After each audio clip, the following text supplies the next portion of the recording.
नमस्कार, वक्त इंडिया में आप सभी दर्शकों का स्वागत है।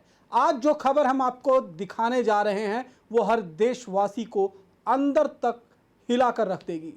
दरअसल जम्मू कश्मीर में आतंकवादियों का सबसे घिनौना चेहरा आज सामने आया है। आतंकवादियों ने आज सोपोर में सीआरपीएफ जवान समेत एक नागरिक की हत्या कर दी। इसके बाद जो तस्वीरें सामने आई उसने सबको हिलाकर रख दिया।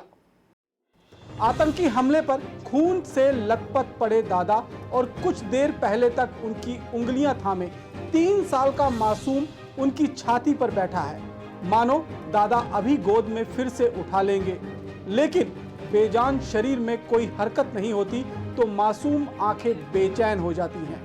तभी कुछ दूर झाड़ियों के पास मोर्चा संभाले एक जवान बच्चे को अपने पास आने का इशारा करता है। बच्चा कुछ सोचता है और फिर मासूमियत से जवान की ओर बढ़ जाता है। जवान बच्चे को गोद में उठाकर दुलारने लगता है। आतंक का यह भयावह मंजर जम्मू कश्मीर के सोपोर का है। जम्मू कश्मीर में आतंक की यह सबसे भयावह तस्वीर है। दूर आतंकी सुरक्षा बलों के साथ साथ अब राज्य में मासूम नागरिकों को भी निशाना बनाने लगे हैं। दरअसल सोपोर में आतंकवादियों ने सीआरपीएफ के काफिले पर घात लगाकर हमला किया था। दोनों तरफ से गोलीबारी में सीआरपीएफ का एक जवान शहीद हो गया, जबकि आतंकियों ने एक आम नागरिक की भी हत्या कर दी। जिस शख्स की हत्या हुई है वो अपने पोते को लेकर कहीं जा रहे थे। गोली लगने के बाद शख्स जमीन पर गिरा हुआ था। खून से लथपथ शरीर के पास उनका पोता पहले बैठा रहा, फिर इस उम्मीद में शख्स के सीने पर आकर बैठ गया कि उसका दादा उसे गोद में उठाकर उसके लिए मिठाई खरीदेगा। घटनास्थल पर मौजूद एक जवान ने उस बच्चे को अपनी तरफ बुलाया। बच्चा उठकर उस जवान के पास गया। फिर एक और अन्य जवान ने आतंकियों की गोली से बचाने के लिए बच्चे को जवान ने अपनी गोद में उठाकर एक सुरक्षित स्थान तक ले जाएंगे। बीच में बच्चा रुआंसा हो जाता है तो जवान उसे समझाते हैं, उससे बात करते हैं। बाद में जवान उस बच्चे को एक गाड़ी में बिठाकर उसकी मां के पास ले गए। कुछ दिनों पहले ही आतंकियों ने ब्रिजबाड़ा में एक मुठभेड़ के दौरान एक 5 साल के बच्चे की हत्या कर दी।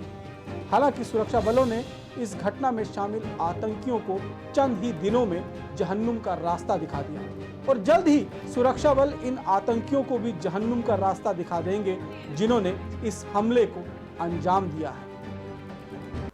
घिनौने आतंक की जो तस्वीरें आज कश्मीर के सोपोर इलाके से आई हैं, उन्होंने न केवल पूरे देश को झकझोर कर रख दिया है, बल्कि एक सवाल भी उन कश्मीरियों के जहन पर पैदा किया है कि वाकई में क्या यही जिहाद है।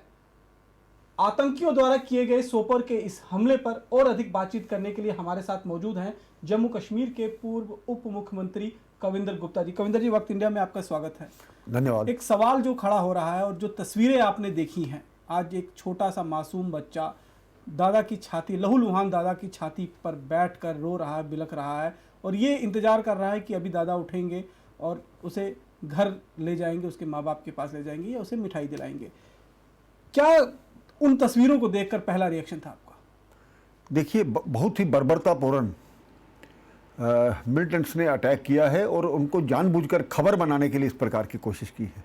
इसमें ये सब लोग जिम्मेवार हैं जो समय समय पर मिलिटेंट्स को समर्थन करते हैं, चाहे वो राजनेता हों, चाहे वो हुर्रियत के लोग हों या वहाँ पर बैठे हुए मस्जिदों में मुल्ला हों, जो अंदर बैठ कर के भड़काते हैं लोगों को और धर्म के नाम पर इस प्रकार का माहौल बनाते हैं। दूसरा, पाकिस्तान इसके लिए बहुत बड़ा जिम्मेवार है, जिसके लिए जो लगातार और ख़ास करके हवाला के पैसे से यहाँ पर काम करने वाले जो उनके एजेंट, ये एक जो खतरनाक माहौल इन्होंने बनाया था। आज भारत सरकार ने और हमारे सुरक्षा वालों ने एक विल के साथ और अच्छी तरह से वो काम किया है, उसको मिटाया भी है।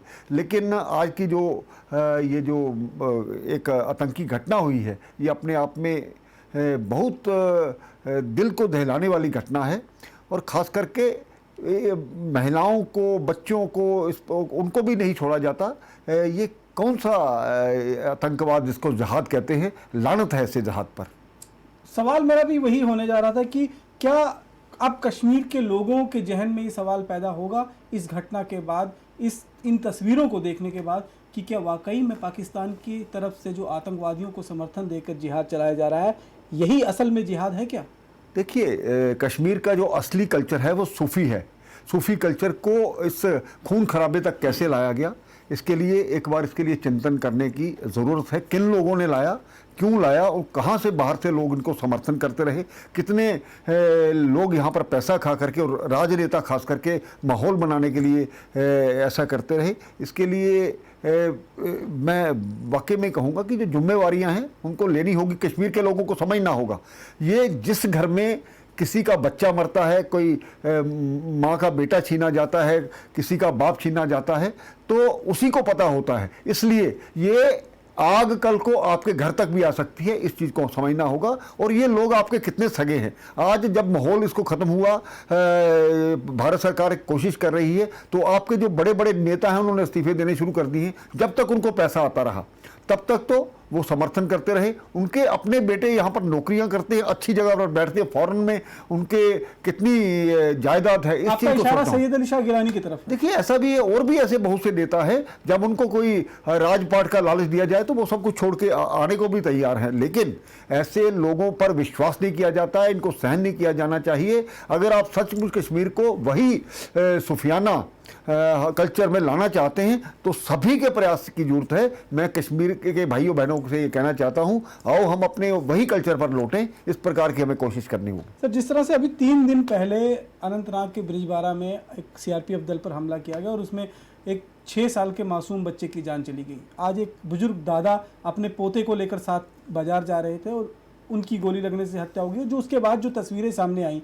आपको लगता है कि कहीं ना कहीं एक बार फिर कश्मीर घाटी के अंदर पाकिस्तान और आईएसआई के दबाव में वही डर पैदा करने की कोशिश की जा रही है जो 90 के दशक में चल रहा था? देखिए, बिल्कुल यही प्रयास किया जा रहा है। हालांकि हमारे सुरक्षा बलों ने अभी हाल ही में देखें तो पिछले 1-1.5 महीने में ही 100 के आसपास मिलिटेंटों को मार गिराया है। मिलिटेंसी को ख़त्म किया जा रहा है। लेकिन आज भी जब घर में लोग बैठे होते हैं इस प्रकार से, वो वहाँ पर जो उनके खबर देने वाले होते हैं, उनको छुपाने वाले होते हैं, वही हालात ख़राब करते हैं। वो कोई स्थानीय जनता के, कोई कश्मीर के लोगों के खैर ख्वाह है ऐसा नहीं है। वो उनके खिलाफ हैं। वो केवल पैसे की खातिर या दूसरी उनका दिमाग में जो जुनून होता है उसके कारण से पाकिस्तान का समर्थन कर रहे हैं, ना कि स्थानीय लोगों का। इस चीज़ को मुझे लगता है समझना चाहिए। इतनी बर्बरतापूर्ण हत्याएं होना, उसमें बच्चों को भी नहीं छोड़ा जाता। आज जिस प्रकार से एक दादा के छाती पर बैठ करके बच्चा चिल्ला रहा है या जो उसकी तस्वीरें आई हैं, बहुत दर्दनाक हैं। हम अपने पर लागू करके देखें कि अगर हमारे साथ ऐसा होता तो क्या होगा। कविंदर जी, वक्त इंडिया को समय देने के लिए बहुत बहुत शुक्रिया। तो ये थे कविंदर गुप्ता, जिनका साफ तौर पर कहना है कि कैसे आतंकवादी जो कश्मीर घाटी में मौजूद हैं वो एक बार फिर 90 के दशक जैसे हालात बनाने की कोशिश में लगे हुए हैं। और निश्चित रूप में ये दबाव कहीं ना कहीं सरहद के उस पार से पाकिस्तान और आईएसआई का इन आतंकियों पर है, क्योंकि जिस तरह से ऑपरेशन ऑल आउट चलाया जा रहा है और ऑपरेशन ऑल आउट में अब तक करीबन इस साल में 120 से ज़्यादा आतंकवादियों को मौत की नींद सुला दिया गया है। और यही हताशा, निराशा और बौखलाहट उन आतंकियों के बीच में है जिन्हें वो मासूम लोगों की ज़िंदगी लेकर निकाल रहे हैं। बाकी की खबरों के लिए आप देखते रहें वक्त इंडिया। नमस्कार।